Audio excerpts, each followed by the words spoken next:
Inari ku Rutare Family WhatsApp. Ese ujya utekereza ko website yawe ishobora kukubyarira umusaruro? Muri TJP Media dukora website z'ubwoko bwose tukanazigira monetize zigatangira kwinjiza amafaranga. Ibaze none ufite YouTube channel ndetse n'izindi social media ariko zikaba zitinjiza. Ese uri wapurayinga bakaguha reused content cyangwa bakakubwira ku building channel history? Tugufasha gukura reused content ndetse tukabuilding channel history mu minsi 7 gusa. Dutanga training muri social media management, website development, graphic design ndetse na video editing. Ku bindi bisobanuro waduhamagara cyangwa ukatwandikira kuri WhatsApp 078 46 46 38 7 cyangwa ugasura website yacu tjpmedia.net. Reka twongere tubasuhuze bakunzi ba TJP Trend, twizere ko mumeze neza cyane, ibihe byiza kuri mwese aho muri muherereye hirya no hino mu bikorwa byanyu bya buri munsi, ubuzima bugiye butandukanye. Twizere ko ibintu ari amahoro. Nanone tariki ya 17 ukwezi kwa 9 mu mwaka w'ibihumbi 2025 twongeye kubasuhuza, twizera ko ibintu bimeze neza cyane ari amahoro. Reka tubanze tubashimire mwese mwakoze subscribe kuri YouTube channel ya TJP Trend, twizere ko mumeze neza cyane. Nawe niba utarayikora yikore, tujye tugenda uryoherwa n'ibiganiro bigiye bitandukanye bya buri munsi by'amakuru y'imikino n'andi makuru abagiye atandukanye anyura kuri TJP Trend, twizera ko ibintu ari amahoro.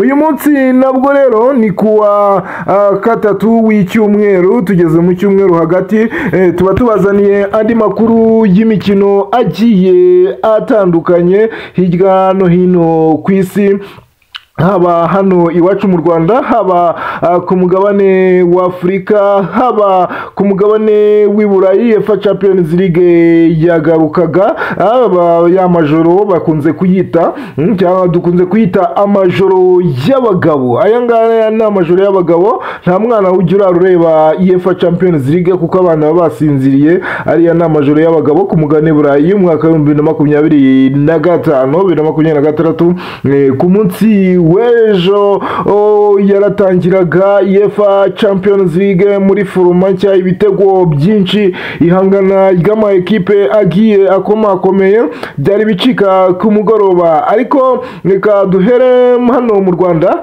turaza kwerekeza ku mugabane w'Iburayi nyuma n'ubundi tutangire tuganira hano iwacu mu Rwanda muri ekipe ya APR Football Club, ikipe y'ingabo z'igihugu. Ku munsi wejo yageraga i Kigali kubutse mu gihugu cya Tanzania muri Sekafa Kagame Cup, aho yabashije kuba yakwegukana umwanya wa 3. Mu itangazo iyi ekipe ya APR Football Club yashyize hanze ku mbuga nkoranyambaga zayo, yashimiye abafatanyabikorwa babanye muri Sekafa Kagame Cup.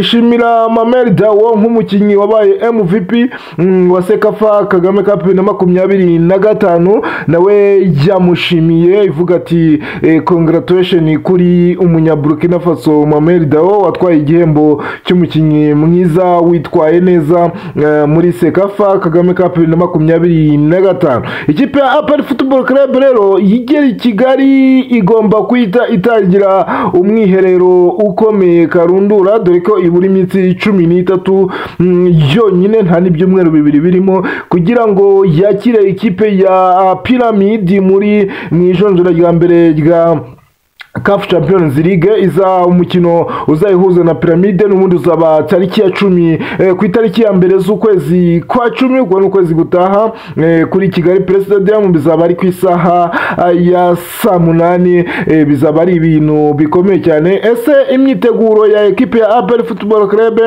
uyu mutoza Tarebu, ni imyitozo myiza cyangwa se imyiteguro ya APR yagenze neza? Ni ibintu bikomeza kugenda biga biganirwaho mu ngeri zitandukanye niba iyi myitozo ya APR Football Club yaragenze neza nk'uko byagakwiye kuba kugenda.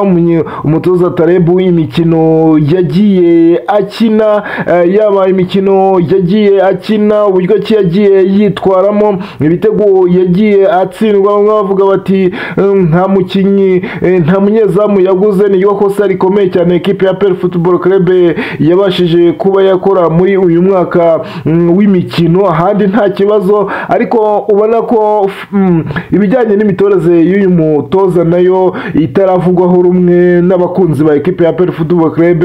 Ntibazi niba yataka niba defanda, icyo ngicyo cyo ntago bari babasha kuba bakimenya, kugira ngo barebe yuko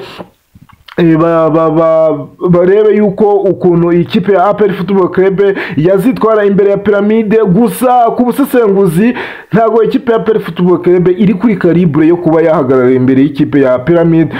Gutsindwa na ekipe ya gutsindwa n'ikipe ya Al Hilal ibitego 3-1, ikipe yo muri Sudani gutsinda ikipe ya KMC yabaye ya 10 muri shampiyona ya Tanzania igitego 1 kubusa, gutsinda Bumamuru yo mu Burundi ibitego 2 kubusa muri Sekafa mu nkera y'abahizi. Murabizi ibyo ntitwabigarukaho ukuntu byagiye bigenda. Ikipe ya APR Football Club tuvugishije ukuri ntago ari imwe mu ma ekipe ishobora kuzihagararaho imbere ya Pyramide. Abantu bakwiye kwibwiza ukuri cyane ku bijyanye n'imitegurire y'iyi ekipe twabonye itaragenze neza habe na gato. Ntago iyi myiteguro ya ekipe ya APR yigeze igenda neza ku buryo twavutangira tukavuga ngo ikipe izajya imbere ikipe ya Pyramide babashe kuba bahangana, ariko byinshi ni mu kibuga, ubwo ni gutegereza tukareba. Gusa ikizere kirahari ku ruhande rw'abakinnyi, bafite motivation nubwo itari nyinshi nyuma yo kutitwara neza muri Sekafa no mu nkera y'abahizi, ariko no gutegereza tukareba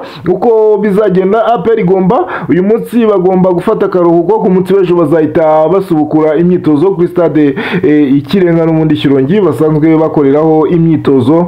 Akaba ari uko nguko bimeze muri ekipe ya APR Football Club. Mu ekipe ya Rayon Sport nyuma yuko ekipe ya Rayon Sport harabura iminsi igera kuri 2 yonyine, ubwo ni iminsi 2 tutabariyemo uyu munsi, ikakira ikipe ya Singida Big Stars yo mu gihugu cya Tanzania. Ikipe rwose mu ishonjora rya mbere ya CAF Confederation Cup izaba ari ku munsi wo kuwa gatandatu ku isaha saa 12 kuri Kigali Pele Stadium. Ikipe ya Rayon Sport ikomeje imyiteguro mu Nzove, ibintu nibicika, abakinnyi barahari. Umunsi w'ejo Meri Bayisenge na Faringanye bakoraga imyitozo yoroheje, gusa Faringanye we nk'ibisanzwe kuri uyu mukino ntago azagaragaramo kuko azagaruka mu kwezi kwa 10. Ekipe ya Sport muri vestiaire mwuka ni mwiza, gutsinda umunsi wa mbere wa shampiyona byari bimeze neza cyane, byari bimeze neza. Ikipe ya Sport ifite motivation, irimo iritegura, imirakora imyitozo n'ubundi nk'ibisanzwe mu kibuga cyo mu Nzove yitegura ikipe ya Pyramide mu ijonjora rya mbere rya CAF Confederation Cup. Ikipe ya Singida Big Stars nayo iragera i Kigali kuri uyu wa gatatu, aho igomba kuza kwitegura nayo kuzacakirana na ekipe ya Rayon Sport n'ubundi nk'ibisanzwe. Singida Big Stars iheruka kwegukana Sekafa Kagame Cup igomba kuza kugera uyu munsi i Kigali, nayo ikaza kureba uko biraza kuba byifashe muri rusange. Twihuta cyane ku mugabane wa Afurika, mu gihugu cya Tanzania ejo hakinwaga Kariako Derby, ikipe ya Young Africans yongera gutsinda ikipe ya Simba Sport yo mu gihugu cya Tanzania. N'ubundi byari kuri Super Cup y'ikipe y'igihugu cya Tanzania. Ikipe ya Yanga Muzizi yanze gutsinda ikipe ya Simba igitego 1 rukumbi cyabonetse muri uyu mukino. Stade yari yuzuye.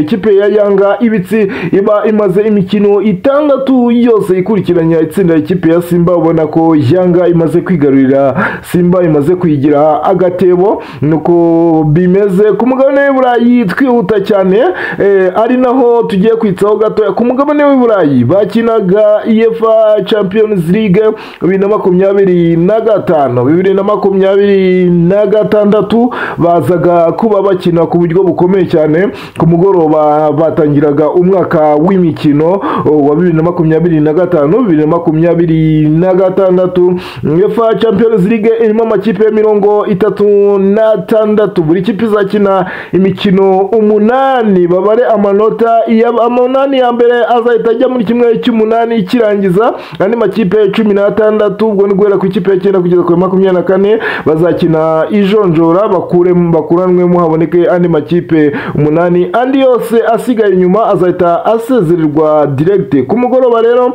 ku isaha y'isa 12 z'umugoroba na 45 ikipe ya Arsenal yari yasuye ikipe ya Atletico Club Bilbao yo mu gihugu cya Espagne. Arsenal itangira yitwara neza cyane ibona amanota 3 imbumbe nkuko yaje kuba yitwara neza itsinda ikipe ya Atletico Club Bilbao ibitego 2 byose ku busa. Bamwita Martinelli ku munota 72 kuri passe ya Leandro Trossard maze yirukankana abadefanseri ba Atletico Bilbao batsindana igitego cya mbere kandi nyamara yagiyemo asimbura ku munota 87 n'ubundi yongeye kumuha umupira. Martinelli yishyura Trossard itsinda igitego cya kabiri. Ibitego 2 bya Arsenal iba ibonye intsinzi amanota 3 ku mutoza Mikel Arteta tangira umwaka w'imikino neza cyane muri UEFA Champions League n'amanota 3. PSV Eindhoven yatsindaga ikipe ya Union Saint-Gilloise yatsindwaga na Union Saint-Gilloise mu rugo. PSV Eindhoven ni mu gihugu cy'Ubuholandi yatsindwaga na Union Saint-Gilloise mu gihugu cy'Ububirigi ibitego 3-1. Benfica yatunguwe itsindwa n'ikipe ya Karabag mu rugo ibitego 3-2 kandi nyamara Benfica yari yabanje ibitego 2 byose mu minota 20. Juventus mu mukino wa kasamutwe mu mukino ukomeye cyane, mukino mwiza cyane ibitego 4-4 yo na Borussia Dortmund kandi nyamara Borussia Dortmund byageze ku minota 90 ifite ibitego 4-2 ariko minota wa 94 na 96 Juventus yerekanye ubukaka n'ubuhambare yishyuramo ibitego 2. Performance mbi ku ikipe ya Dortmund yarangije umukino yishyurwa nabi cyane mu minota ya nyuma. Ikipe ya Real Madrid byasabye ko Kylian Mbappe ari gutsinda ibitego 2 byose kuri penalty. Kylian Mbappe ni watsinda ikipe ya Real Madrid batsindaga ikipe ya Marseille ibitego 2 kuri 1. Marseille yakibanje ariko Real Madrid n'ubundi Kylian Mbappe aza kwishyura ibitego 2 ku munota wa 41 ndetse no ku munota wa 83 nibwo Kylian Mbappe yateretse mu bitego 2 byose byabonetse kuri penalty. Tottenham Hotspur mu rugo n'ubundi yitwaraga neza nk'ibisanzwe itsinda ikipe ya Villarreal mu gihugu cya Espagne igitego 1-0. Muri ijoro ryakeye ubona yuko nta kibuga na kimwe kitabonetseho igitego, ubonaga ko ibitego rwose byarumbutse muri UEFA Champions League ku mugoroba wakeye byari ibicika. Kuri uyu munsi kwa gatatu nabwo baraza kuba bamanuka mu kibuga. Olympiacos yo mu Bugiriki iraza kuba n'ubundi yakira ikipe ya Pafos yo mu gihugu cya Czech Republic. Biraza kuba ari ku isa 12:45. Ikipe ya Slavia Praha yo muri Czech Republic nayo iraza kuba yakira Bodo Glimt. Baraba ari saa 12:45. Saa 3 Ajax yo mu gihugu cy'Ubuholandi iraza kuba yakira Inter de Milan yo mu gihugu cy'Ubutaliyani. Ikipe ya Bayern de Munich yo mu gihugu cy'Ubudage mu mukino ukomeye cyane iraza kuba yakira ekipe ya Chelsea yo mu gihugu cy'Ubwongereza kuri Allianz Arena Stadium mu gihugu cy'Ubudage. Biraba ari ku isaha ya saa 3 zuzuye. Chelsea the Gunners iraza kuba yerekeza mu gihugu cy'Ubudage gukina na Bayern de Munich. Nicolas Jackson akina n'ikipe yahozemo yamutije n'ubundi mu ikipe ya ya Bayern Munich. Liverpool mu rugo Anfield Road iraza kuba yakira ikipe ya Atletico de Madrid yo mu gihugu cya Espagne. Biraba ari 3 mu gikipe n'ubundi kuri izo saa ikipe ya Paris Saint-Germain de champion nawe ari buze kumunuka mu kibuga ku isaha ya 3 zuzuye yakira ikipe ya Atalanta Bergamo yo mu gihugu cy'Ubutaliyane. Reka dusoreze muri ikipe ya Manchester United. Umutoza Ruben Amorim yahawe umukino cyangwa se ubuyobozi bwamuteze umukino wa ikipe ya Chelsea bazaba bakinamo muri weekend muri Premier League. Bazaba bakina n'ubundi muri weekend ku munsi wa gatandatu. Ikipe ya Manchester United niramuka umutoza Ruben Amorim aramutse atsinzwe na Chelsea ku mikino bafitanye, azahita yerekwa umuryango byihuse cyane nk'uko ikinyamakuru Daily gibitangaza yuko uyu mutoza w'umunya Portugal ashobora kwita yirukanwa kuko umusaruro ukomeje kuba mubi cyane. Bamwita Ruben Amorim amaze gutoza imikino 32 ikipe ya Manchester United, ubwo ni muri shampiyona y'Abongereza. Amaze gutsindwa ibitego 49 igizwa ibitego 10 igizwa ibitego 31. Amaze gutsinda imikino 8 yose anganya 7 atsindwa imikino 16. Performance iri hasi ku mutoza Ruben Amorim. Aramuka yirukanwe abatoza batatu bari guhabwa amahirwe. Zidane agomba ashobora kuza kumusimbura Umufaransa, ndetse Southgate wasezeye mu kipe y'Abongereza nawe ashobora kuza kuba amusimbura. Abatoza babiri barimo baragenda bahabwa amahirwe menshi cyane. Nukutegeza tukareba ese Ruben Amorim ashobora kuzitwara neza cyane akaba ya sevinga seveye. Araramuka yirukanwe nk'uko kontra ye ibivuga, araza guhabwa miliyoni 12 z'amapaundi kugira ngo asohoke mu kipe ya Manchester United. Turarara iki cyumweru kirangira tumenye Ruben Amorim araguma muri Manchester United cyangwa se arasohokamo. Biraterwa na resultat zo ku ikipe yo ku munsi wa gatanu wa shampiyona bazaba bakina muri ikipe ya Chelsea muri weekend. Hasta la vista, amakuru yacu y'imikino yo kuri uyu wa gatatu reka tuyasoreza hanga, twongere duhure mu bindi biganiro bigiye bitandukanye byose binyura kuri TGP Trend. Mukomeze gukora subscribe kuri YouTube channel yanyu.